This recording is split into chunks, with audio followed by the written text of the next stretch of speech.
Hey everyone, welcome to my channel. The Mazda CB360 is a fascinating and often overlooked chapter in the early history of Japan's automotive and motorcycle industries.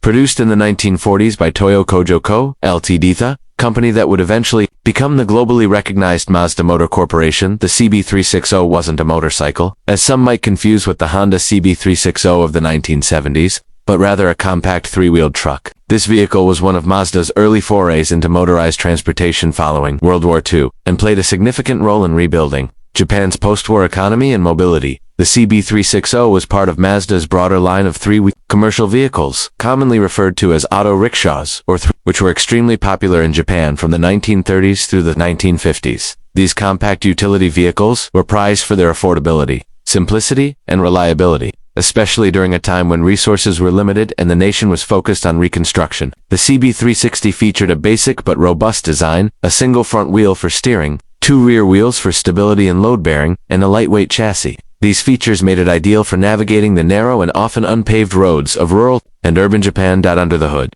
the Mazda CB360 was powered by a small-displacement air-cooled engine, designed to provide just enough power for light-duty hauling and deliveries. Fuel efficiency was a strong point, a necessary feature in the post-war environment where fuel rationing was still a concern.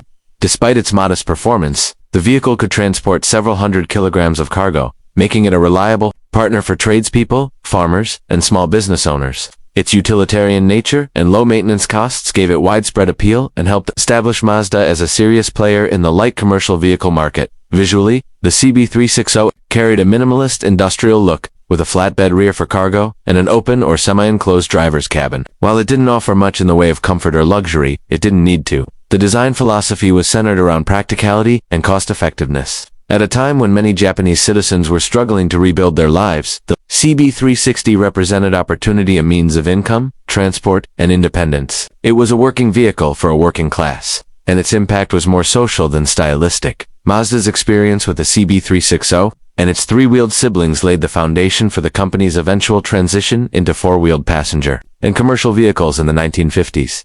The lessons learned in engine efficiency, lightweight design, and durability became guiding principles for future developments. It's hard to imagine today's sleek Mazda sedans and SUVs tracing their roots back to a humble three-wheeler, but the CB360 was a vital stepping stone in that journey.